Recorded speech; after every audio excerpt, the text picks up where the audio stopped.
Maintenant, je vais vous montrer comment faire une Chain of Responsibility, comme je vous en avais parlé dans la première vidéo. C'est un design pattern que moi je trouve très élégant et qui est très puissant. En quoi ça consiste? Ça sert tout simplement à faire un enchaînement de petits objets qui n'ont qu'une seule responsabilité. Et le fait de les faire en enchaînement, ça va permettre en fait de faire le code minimal, parce que du coup, le fait que ça soit fait dans un certain ordre va réduire la quantité de code et de cas qu'on a à gérer dans nos classes.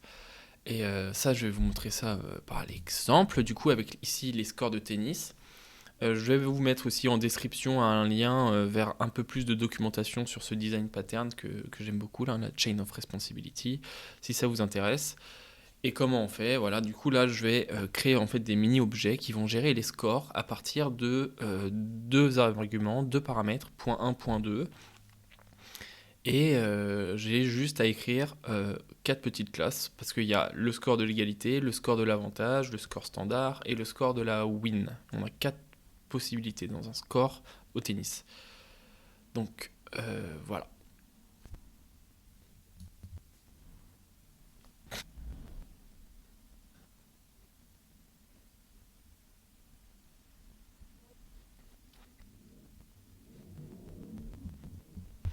Voilà, j'ai créé mes quatre petits objets qui représentent les scores. Du coup, le premier score equality, voilà, qui regarde si l'écart entre le point 1 et le point 2 vaut 0, c'est la ligne 7. Du coup, on est dans le cas de l'égalité. Si on est sur un 40 ou un extra, on renvoie 2. Sinon, on renvoie le string du point plus -all. Rien d'insurmontable. Ici, sur le point 1, point gap égal 0, j'aurais pu écrire aussi point 1 égale point 2, puisqu'on a écrit l'égalité sur les points. Pour le score standard, pareil, on return les deux représentations de string des points, donc ligne 18, str de points avec un tiret, str de point 2, s'ils sont dans les cas standards.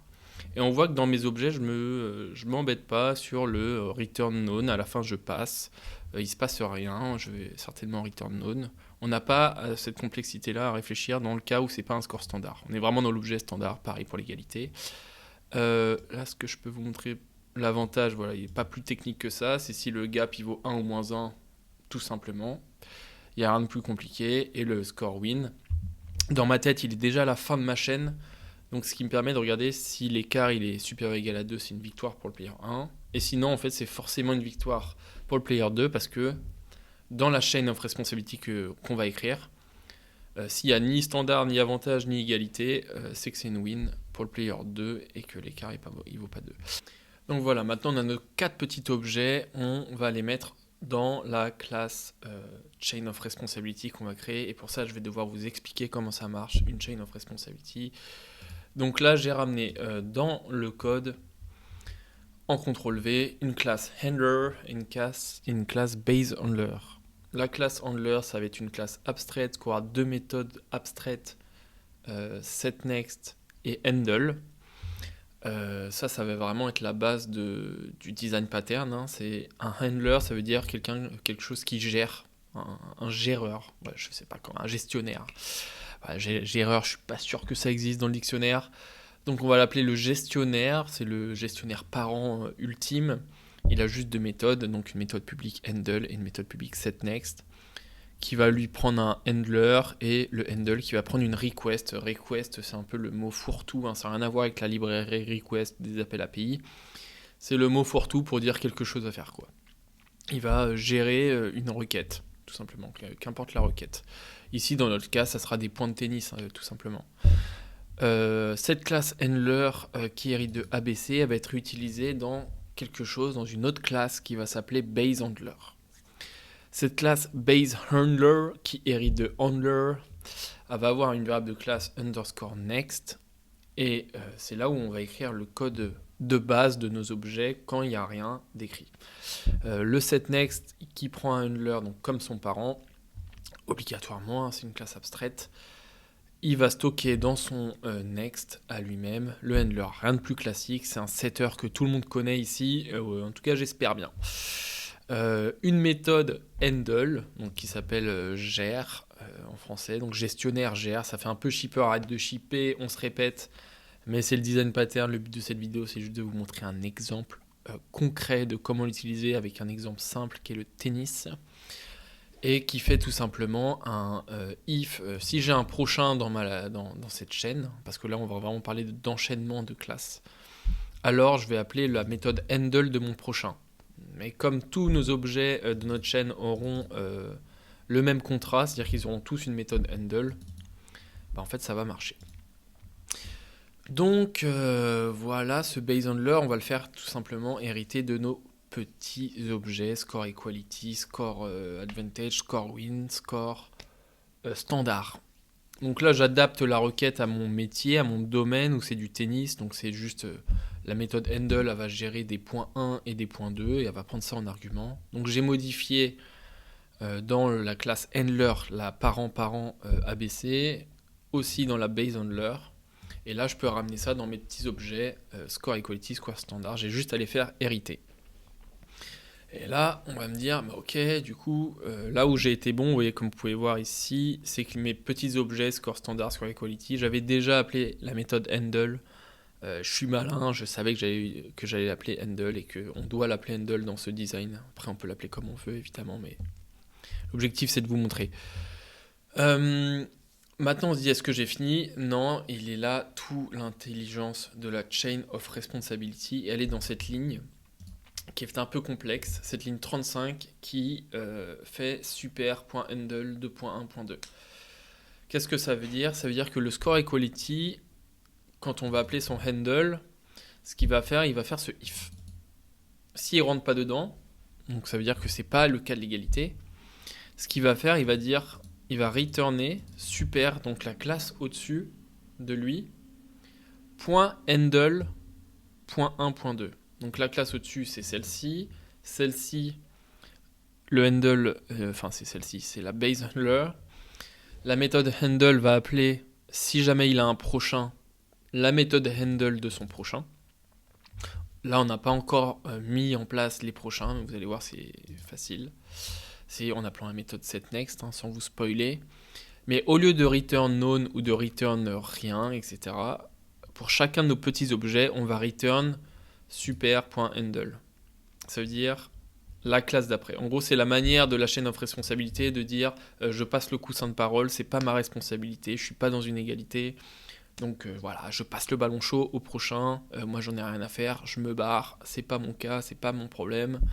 Allez, ciao.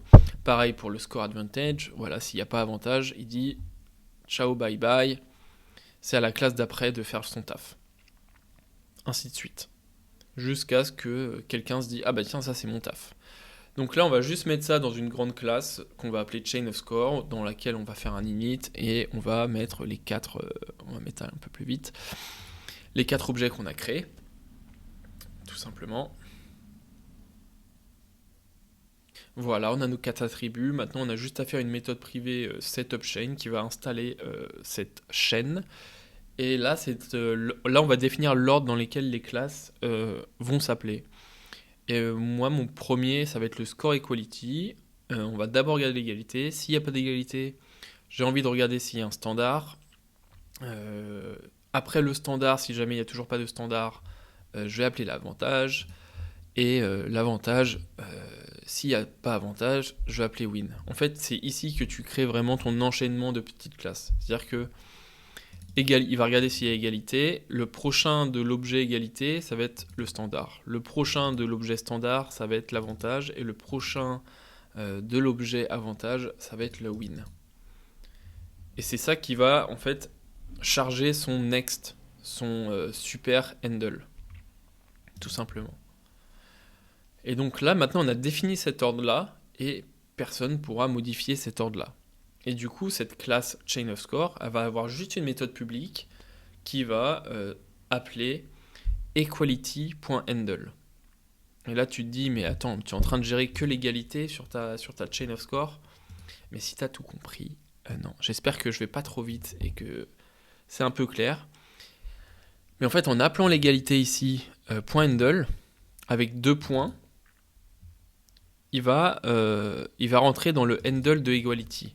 Le handle de equality, si c'est pas une égalité, il va renvoyer le prochain handle.